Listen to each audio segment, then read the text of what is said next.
Hello, everybody. Welcome back to another episode of Vegan Proteins Muscles by Brussels Radio. My name is Danny. And I'm Giacomo. And this is episode 169. All right. So it's been 3 days since we recorded the last podcast.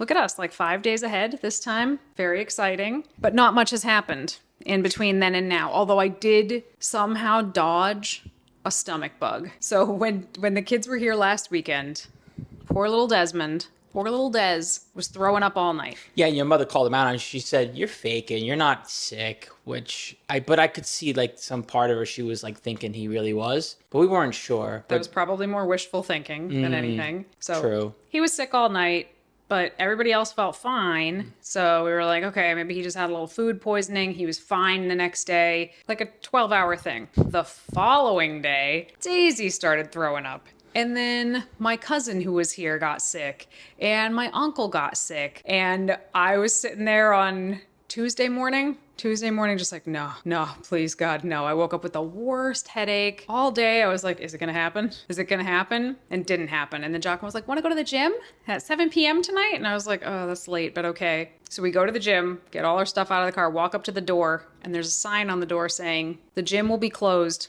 until May 1st due to a burst pipe. So what a sane person does is they go to the gym that they have a third membership with and they train when there's only 20 minutes left to train at said gym, and they hightail it there. That's what I did. What did you do, Danny? That was an omen. That was God telling me that I was not supposed to train that day. So I was like, yep, nope.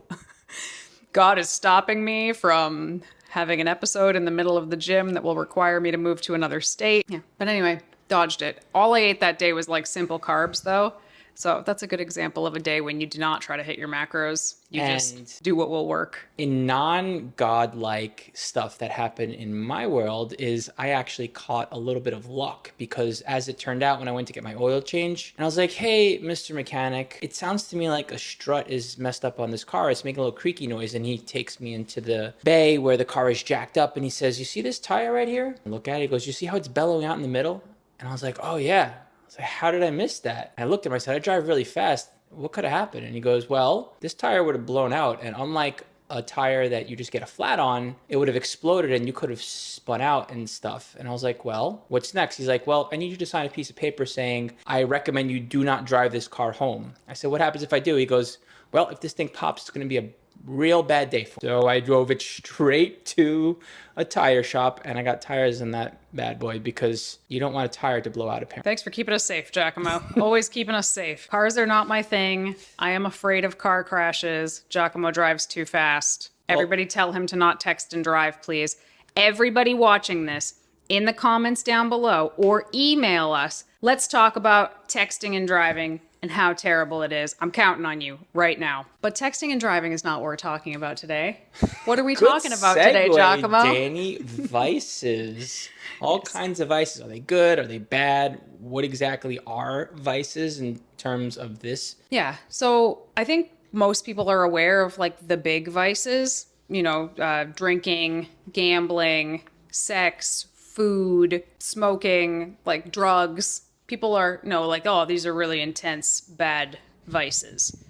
But there are a lot of other vices that people are leaning on that may or may not be helpful. So let's just start there. First of all, are all vices bad? Because let me also preface by saying I have vices. I know what my vices are. What are your vices, Danny? We're not talking about that yet. You sure? We'll get into it. They're on this list. My favorite part of this episode is seeing how we could rib each other and catch as many of our vices as possible until we're like, okay, that's enough. But everything in moderation, right? Is that your answer to the question?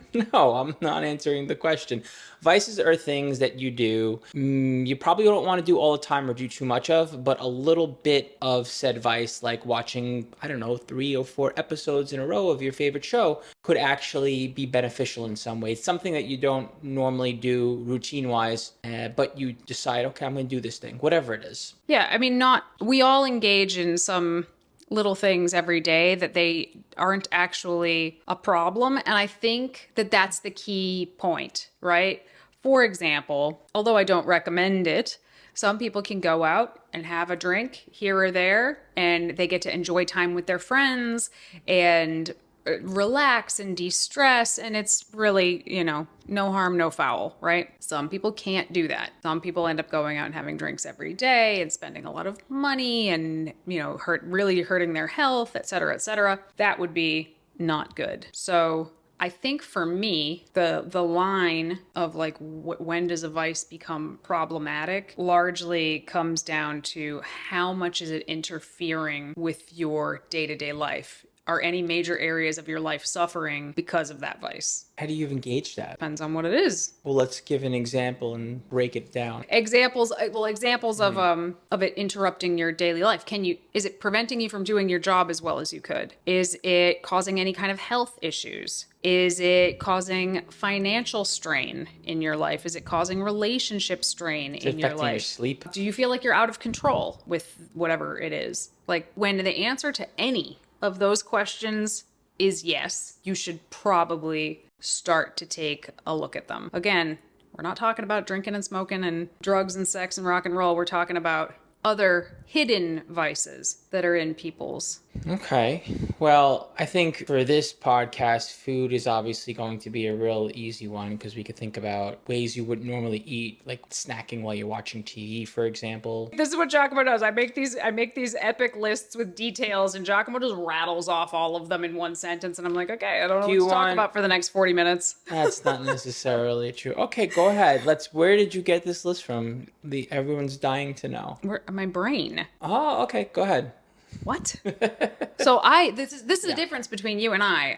To me, food is such an obvious vice. It never would have made this weirdo vice list. I think that's largely because of our like different upbringings health-wise. Like to me, I'm so used to seeing food be a vice to everybody around me, and it was my own as well. That it's like that's plain as the nose on my face. That's right up there with drinking. I feel like when I was younger, I just ate a lot, exercised a lot, I played a lot of sports, so I didn't really get a chance. I was one of those where it didn't really catch up to me until after the fact, although there probably was some weird stuff going on with my thinking. Go ahead, start your list. I want to hear it. Your phone. And I actually think that very soon, if not maybe probably already, this is going to be in that list. I was doing some hanging out in the spatial world, in the VR world. What? My Oculus. Okay, you were hanging out in the VR world Just, in an episode of The Black Mirror. Right, but what I found was, and I'm kind of wondering what this looks like on more sophisticated devices, but like, if for those of you who don't know what it looks like in virtual reality on one of these newer age devices, you can do this thing called pass-through, where you can see what's going on around you through the VR headset. And I was looking at my phone through the VR headset. Ooh, could I see this? And rather than judging or thinking about whatever, I'm thinking about the possibility. So I don't know if the look on your face, you look a little... That's terrifying. I think the idea cool. of you wearing a VR headset but still looking at your phone. What could possibly go wrong? I don't know. See, Giacomo's like really excited about this stuff, like the new VR world that's coming. I'm ready. Bring it. I picture like dystopia. I think about nightmare that hellscape. One of those giant podcasters who experiment with this stuff and critique it. Like one of these dudes wore that set 4 days, like for a week straight, almost from sun up to sundown. I don't know, but no, it's interesting. But I'm sorry, I'm getting off topic here. Go ahead. We're talking about phones. Devices, and perhaps I'm going off on this rabbit hole about like how this could possibly become a bad thing. I mean, it's already a bad thing. That's what I'm saying. VR gaming, for example. I think that people are using their phones as a vice all day long, and I'm not talking about actually using your phone to do something like check your email or play a game. Well, I guess it could be, but it's like every split second that you're bored. Every split second you're bored. Oh, I'm waiting in line at the grocery store. Let me just take my phone out of my pocket and look at it. I'm sitting on a bus going somewhere. Let me just play on my phone. It's someone is talking to me, but what they're saying isn't interesting enough. Let me just look at my phone. That one's bad. It is. And I've done it. I know I've done it. I know you've done it. Like, we've all done it. It's a fine line because there are things that you should and need and could be doing on your phone, but then there are other times where your phone, you're literally just staring at it like as if it's this black metal in your hands and you're not actually doing anything with it. you're just basically disengaging, detaching from people in the world. It's just like the cheapest hit of dopamine you could get is to open your phone. So we all do it all the time. If you ever go into your phone and look at your like screen time data, I think a lot of people would be like truly nauseated to see it. I know I am. I know I am. And I mean, I work online, so I'm on the phone a lot for a lot of different reasons, but I'm also on the phone for a lot of stupid reasons. And I catch it. Like, oh, I meant to pick this up to respond to this client, or somebody told me to go look at this post because they wanted me to look at someone's exercise form, and suddenly I've been on Instagram for 25 minutes, like watching reels that I don't even care about, that I'm not even going to remember. I catch myself in a place where I'm over organizing and overlooking at something and it's no longer serving me, and then I can't stop. It's like the vice is pretty much taking control. When that happens, then I catch myself. I'm like, God damn. So I'll give you an example, right? So I'll have a task manager app and I'll look at it, and then I'll have my emails and I'll look at it, and everything I need to look at has already been there, and the things that I could address while I'm like on the move have already been addressed. But then I just keep looking, even though I don't want to, and I know I shouldn't be looking at them. But at this point, the vice has gotten to a place where it's like, you're no longer serving me, and you're literally putting me in a place like where I'm not engaging with the world around me, right? It's true. We said like, oh, it becomes a problem when it causes XYZ problems. So, I mean, definitely like a feeling of dependency or a feeling of a lack of control. You ever leave the house without your phone and then you get like away from your house and you're like, oh no, I forgot my, like, that's not good. That's not normal. There are so many statistics that say that phone and social media in particular, it's really bad for our mental health. Like statistically, just the more someone looks at social media, the worse their mental health gets. That's really something. And they're designed to addict you. They're just designed, not phones, social media in particular is designed to hook you, and goddamn have they hooked us. That is my number one vice, and probably the one that most people, I think, are going to be able to relate to, or maybe I'm just projecting because it's a problem for me. So, well, it's tough when you are the content on social media to draw that line. That sentence alone just kind of made me sick. True. Thanks for that. There is some value in it, though. We're not sitting here trying to shame social life on your phone and those who show up and put information, content, or engage with you out there to help you and support you. We're not looking to destroy, sabotage, or harshly criticize any of that. It's just a matter of knowing how to better control your environment on your phone when it comes to social media and other things. And be in control. Like, you need to find a way to be the one in control, not the other way around. So, I mean, a phone is a tool that can be used for good or evil. Almost all of the friends that I have currently, I met online somehow or some way. So there's wonderful things about the internet and your phone and having all of the information in the world in your pocket at any moment in time. But also, at the end of, if you were to calculate that screen time for the next whatever life expectancy you expect to have from there, it is scary how many years you will spend looking at that phone. Ugh, when I saw that number, it made me sick. So that's my first one. Got another one? Oh, I have like 10, I think. The next one is caffeine. I am a big fan of managing this device, failing to manage it well, and also leaning in on it much more so than you, I think, on all three fronts, actually. Caffeine is useful. It's helpful. It's a tool. Yep. And not for everyone. For many, though, it is something that helps aid your brain in processing and functioning and doing things better for you, for whatever you want to do. But substances that, I hate to use the words like that are addictive or... Why? Caffeine is so addictive. Why would you be afraid to use that word? Caffeine is the drug more people in the world are addicted to than anything else. Because it gives it power. It makes it seem like it's something that you can't control. But that's what we're talking about. It is. It does have power. How many times have, like Vegan Strong, for example, when we're on the road and we wake up and we're usually in a hotel or an Airbnb, a lot of us in the mornings cannot go. I just said for 8 times in a row. A lot of us cannot go to the venue until we get coffee. We cannot work until we get coffee. Not me, because I don't drink coffee, but I have been that person before. So there's a dependency. There's a huge dependency. Mm-hmm. And, you know, so that in and of itself, I don't like to feel dependent on things. Great. I'm the same way. I am dependent on some things. Luckily, caffeine's not one of them. That's one of the signs of is this a problem? Is this actually a problematic vice? And then the other question is someone having so much of it that it's hurting their health? Well, that's where the addiction comes in, because when you find that you can't pull it back and you find that more is not helping, it's actually keeping you the same or maybe even in your quality of life worse. Like when you cross that threshold, the 400 to 500 milligram worth of caffeine threshold, once you cross that line,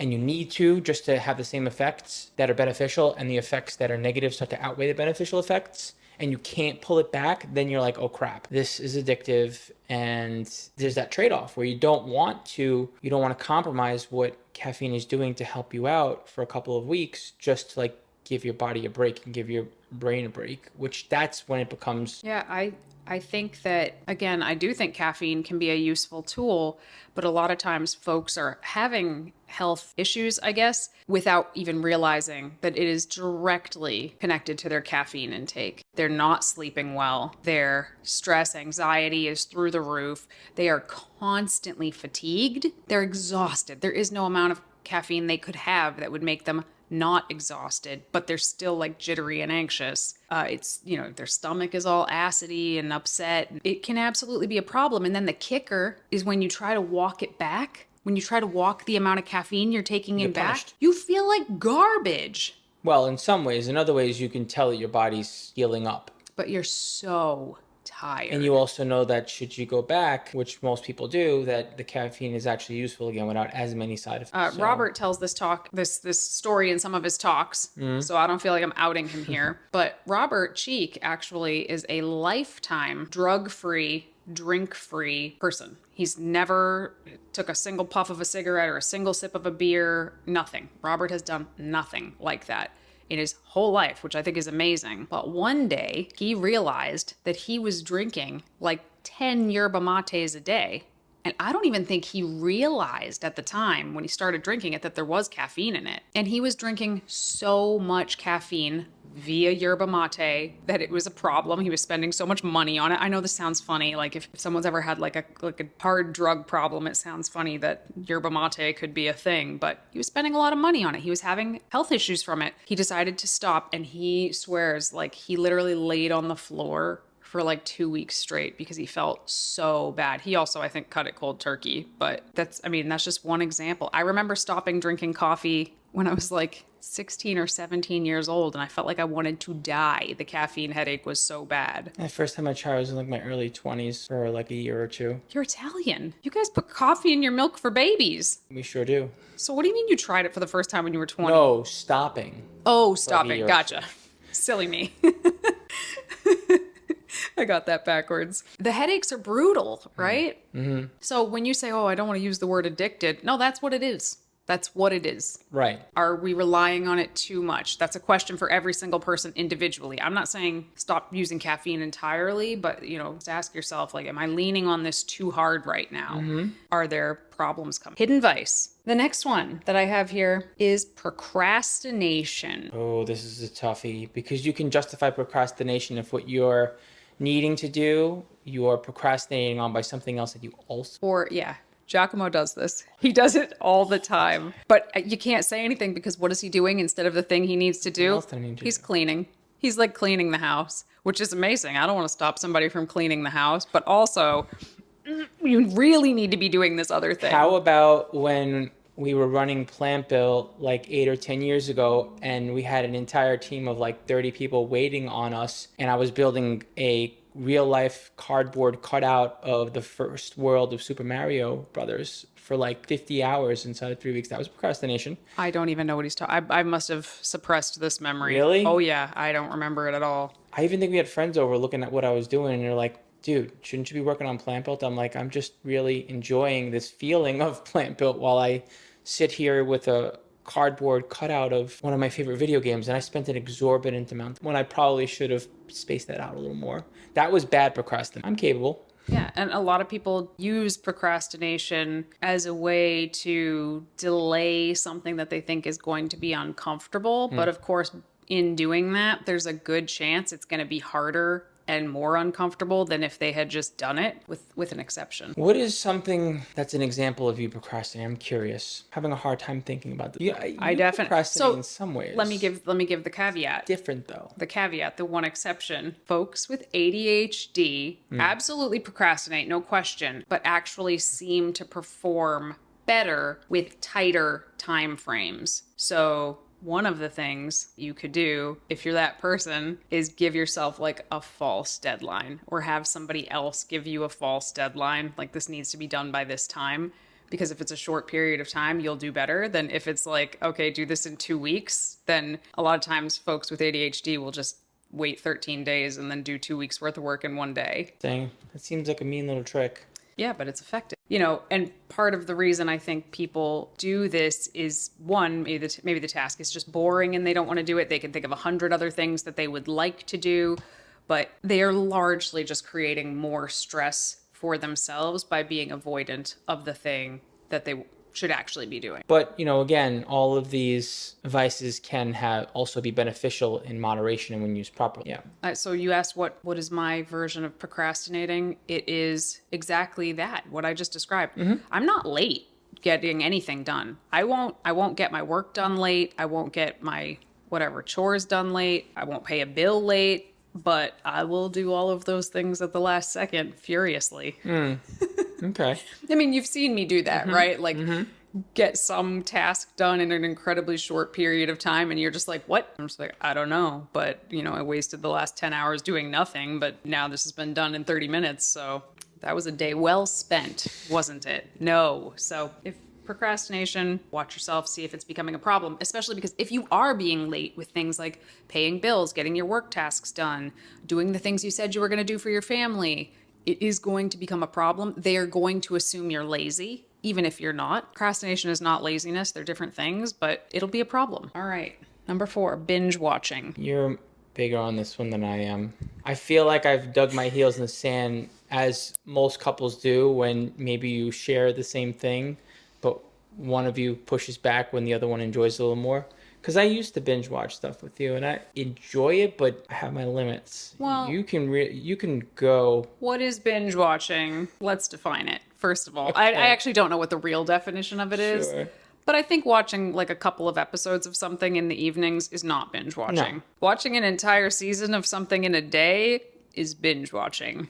And you're right. I absolutely can do that. And every time I do it, even if I really love what I'm watching, I'm pissed off at myself afterwards because I can think of 100 better ways to spend my time than whatever it was I just did. But you get to start and finish a story all in one fell swoop. And I do love stories. But it can be just a huge time suck, and it can be a method of procrastination. Or it could be a way to force yourself to shut down for 6 hours on a weekend when you've been plowing through work for 13 days straight. Yes. For example. It could be And that. when you're not working, you're busy being in productivity mode all over the place. And so something like that could literally keep you from harming yourself. But I mean, we do know people in our lives that literally just do not stop watching things. Like in front of the TV. I'm not talking about always having a podcast in your ears or something, because I definitely do that. Or a YouTube video playing in my ears. But I mean, like, constantly watching shows from the time they wake up to the time they go to bed, like every single day. That is clearly a vice. Again, you ask yourself, is this interfering with my life? If you're literally just taking like a mental health day to rot on the couch and just recover, and that's a decision that you made, I think that's okay. Well, what if you have 50 episodes of something and you're handing it off between your TV screen to your computer to your phone until it's followed you everywhere for like 6 days straight, or 3-4 days straight, and you've literally plowed through everything? Would that be considered binge watching something? Binge getting into something and I maybe guess not so. good? I'm kind of giving you a little pushback on that last comment of it's TV and you specifically versus like you binging on the same thing until it's done. I don't understand what you're saying. Well, you don't have to only watch TV to start and finish a story. You can get the same thing on your phone and on your computer that you get on your TV, so you can literally... That would be the same thing, though. That's still a screen. Gotcha. But I'm talking about, like, it's not the same as having an audiobook playing in your ears. Right. Right. while you're doing other things. Okay. It Fair, requires your eyes. Eyes. And I forget where I heard this or what exactly the statistic was, but it's something like the information that our brain like sucks up at any point in time is something like 70% visual. So if you're watching something, that's taking up a huge portion of your brain versus like if you're listening to an audiobook, you could still do a ton of other stuff at the same time. I mean, that could become a vice also. Giacomo gives me hell for always having like something playing in my If ears. you can't beat them, join them. I do it myself now. So I guess the point there was if you're making a conscious decision to do it, it might not be a problem. If you didn't intend to sit on the couch and watch TV all day, but you did, maybe ask yourself what is it that you're hiding from? What is it you're recovering from? Like, are you just working yourself so damn hard during the week that this is the only thing that you physically can do? Probably reevaluate that if that's the case as well. All right. Number 5, retail therapy. So shopping, all kinds of shopping. With the rise in online shopping, which, some of our younger listeners might not actually remember. When you had to go somewhere to buy something. When Amazon only sold books.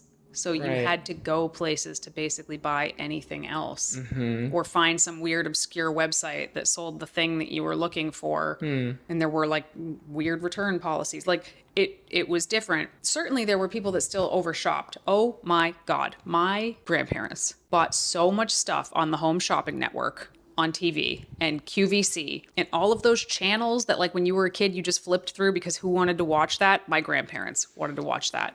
I remember watching them, but we watched them to be entertained. We didn't buy from those shopping club. We bought a lot from the mail order catalogs. The shopping stuff, we would just watch it and be like, that's very funny. Yes. And they're just trying like gimmick people into doing stuff. But I could see where people would.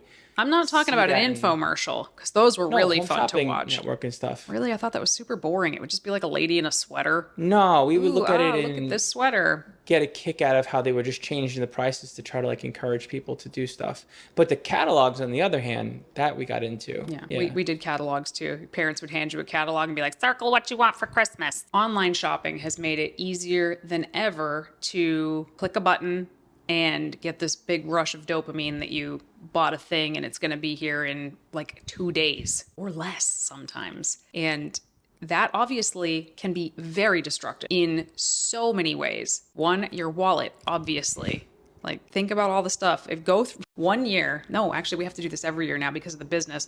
Had to go through the Amazon, had to go back through every order we had made in Amazon that year. And I was not proud in that moment to see all of that stuff. And I was like, I don't even remember buying some of these things. So obviously they were not necessary. That obviously can become a problem. The financial strain alone could put stress on your relationships. And I don't know if this makes it a vice or not. Horrible for the environment to just buy shit whenever you feel like it. Horrible. Buying and returning too, even if you're not spending money, you're still consuming, which again, like what you're saying, can be a bad thing. Even if it doesn't hurt you directly, it hurts the earth. It just is terrible. And like you just said, returning stuff, people think, oh, if I return it, they'll resell it. Probably not. But depending on what it is, it's probably cheaper to just get rid of it than pay somebody to restock it. I don't know. I think a lot of people treat like Amazon's return policy like, I'll just try it and well, of course, it's fine. We're in so much trouble as a planet. We are in so much trouble. So I have in the last few years made a big commitment to trying to buy more stuff used. And the bigger the impact of the item, the more I try to buy it used. Like all of my tech, everything like that we record with. So my computer is used. Refurbished, open box, stuff like that. Yeah, and they're fine. They're like absolutely fine. Try to buy clothes at like thrift stores. That said, thrift stores are like just as expensive. Poshmark. Oh my gosh, I have so much fun buying clothes from there. One, you can get the stuff that you love that's usually very pricey, super cheap. And you can just shop for pretty much anything and you get to support all kinds of people that are reselling. It's actually a lot of fun. Poshmark is my jam. I hate buying clothes, period. But clothes are probably the worst category.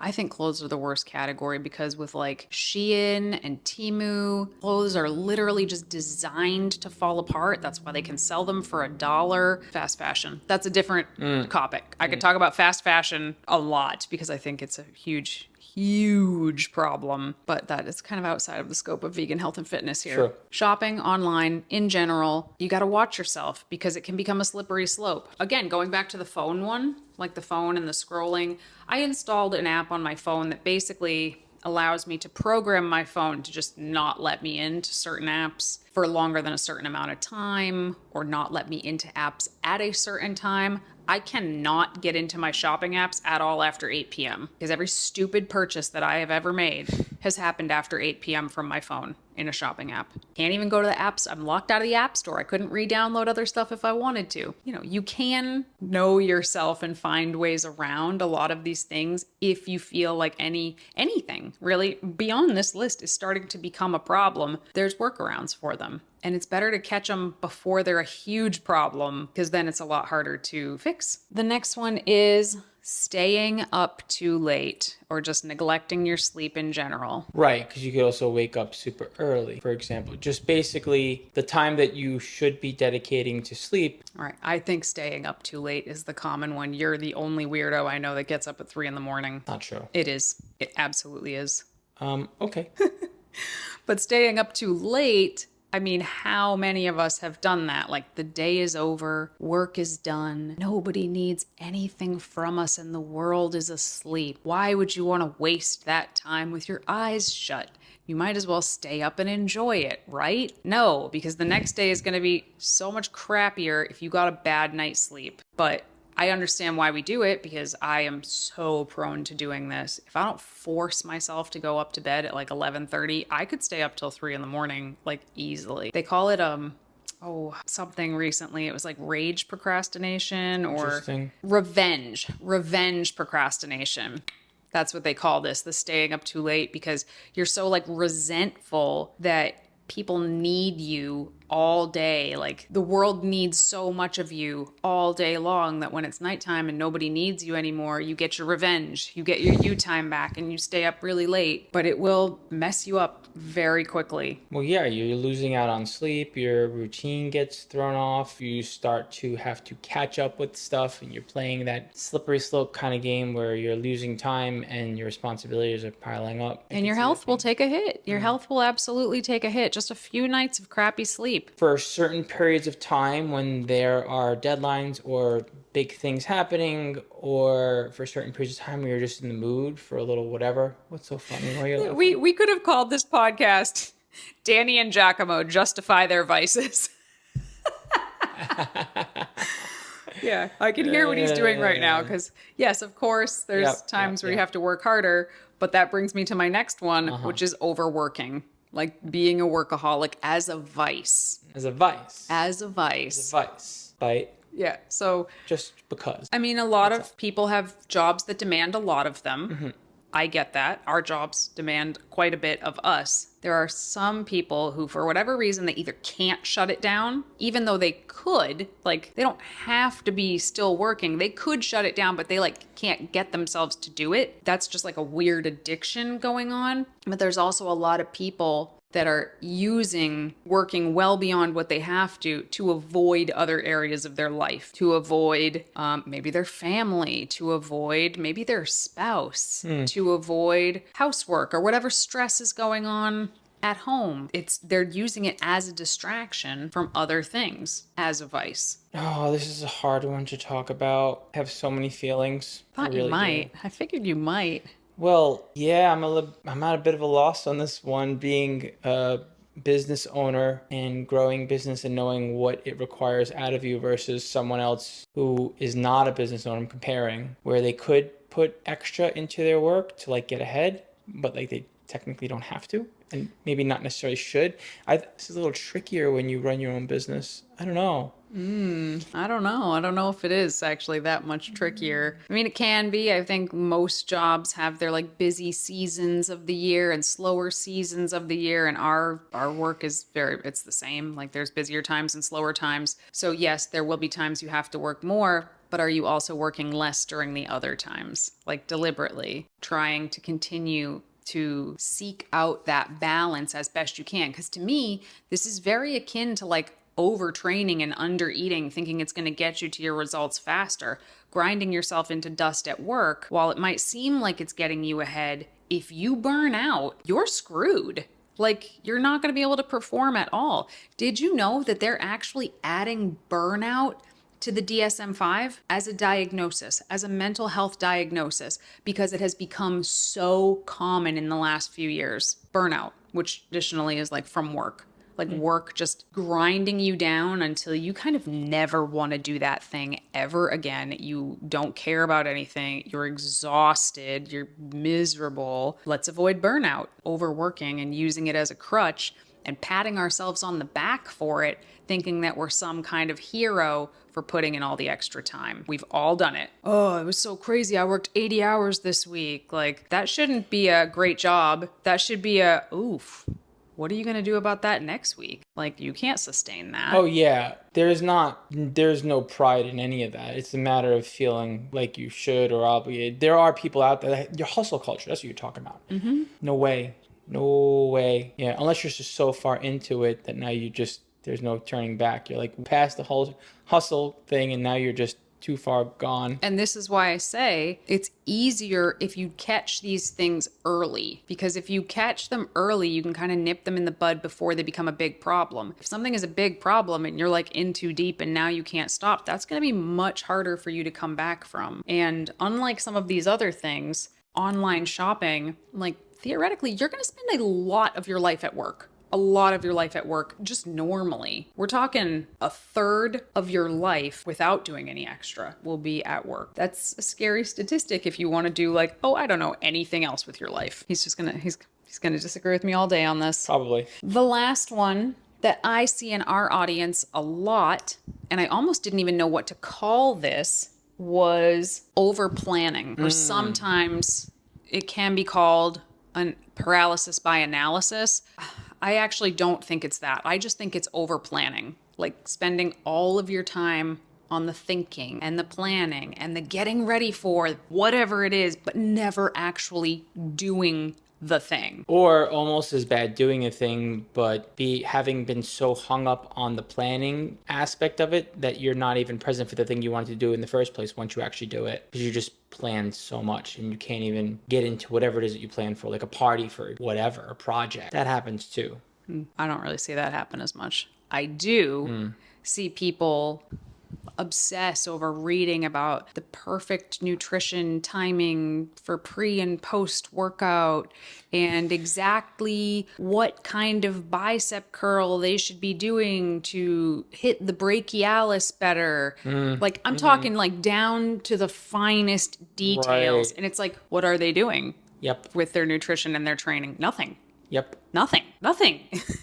But for whatever reason, this planning, and I think a lot of us have felt this to a smaller degree, like who has ever gotten a planner at the beginning of the year and been like, this will fix me this year, right? That feeling of sitting down and planning out your year and being like, yes, I have got it. But, planning a year is a lot. You got to go back to it over and over again. But most of the time we don't, like, revisit the goals we set at the beginning of the year. So if you've laid everything out and you've spent so much time and made such a concerted effort to plan everything out, without the follow through, you're left with just a bunch of time spent planning. But like, why do people do this? Because while they're planning it, their brain is almost getting tricked into thinking that they did it. It's like they get so much joy out of the act of literally planning it that they almost don't have to do it. I see it happen a lot in the fitness community specifically. Well, in the bodybuilding community too, because bodybuilders are everything is uniformity. But they do it. Discipline. Yes, but there's limits to what you can do when you approach everything like that with like an extreme amount of discipline and order and habit-based kind of, when you can't see past yourself, can't get creative, can't look at something for what it is and pivot, and you're just stuck like with like fitting things in boxes, limit to that. That could actually go wrong. It could go terribly wrong because you could just wind up getting in your own way when you should actually be doing something. I feel like there is a limit. I think that's why it exists. I in the mean, fitness make world. plans and God laughs. That's what they say. You can lay the best plans out, but stuff can happen and they can have to change. But I think that is eons better than just planning something. I mean, some people plan their diets for years before they, and I am not exaggerating. I sometimes get instant messages on Instagram from the same people I've never actually worked with. I'm just a nice gal and I will answer questions when they are sent to me. But I will get messages from the same person for years and they are basically asking the same question every time because they haven't actually made any progress on that thing because they haven't actually done yet. And that's always really sad to see. It is. So yes, the planning is important. I am a planner. I love planning. Same. But you gotta execute. Yeah. You have to execute. Better to execute it terribly. Better to execute it at 30% than have the perfect plan and do 0%. Yep. So that's it. Those are the ones I have. Okay. How do you want to wrap this thing up? I just want to say, like, if you relate to any of these, first of all, like, there's nothing to be ashamed of. Like I said, a lot of these in the right dosages, in the right contexts are totally fine. Some of them can even be good. Right? Yeah. The question is, do you feel in control of these things or do these things feel like they are in control of you? How do you feel about that? Do you want it to be that way? If you don't want it to be that way, what are you going to do about it? Talk to your coach, talk about it to a friend, journal to yourself, think about it, take a good hard look at what you're doing, get real with yourself, get out of your head in whatever way you get out of your head, and perhaps you can gain a better understanding of how to use these vices the right way, or get rid of the ones that you don't want and replace them with other things that may or may not be vices, just to improve your overall quality of life. And these might all seem like things that are completely irrelevant to our coaching business, but they're not. A lot of these things actually pop up in various check-ins that we have with people. It's like, oh, did you get your workouts in this weekend? No, I started watching such and such show and then I watched the whole thing. Or caffeine, Jesus, that one comes up all the time, the caffeine. Social media, we know that scrolling on phones is a huge problem for people. Procrastinating and then not getting their stuff done at all, their meal prepping, their, like, a lot of these things pop up regularly because when it comes to your health, fitness, your nutrition, your results, your goals, all of this stuff is connected. So it all needs to be examined. Go ahead, wrap us up. All right, everybody, thanks so much for tuning in to another episode of Vegan Proteins Muscles by Brussels Radio. Stay in touch with us at Vegan Proteins, at Muscles by Brussels on the socials, and hit the contact button on veganproteins.com, and you will get a fast response from one of us. Once again, my name is Giacomo. And I'm Danny. We'll talk to you soon. Bye.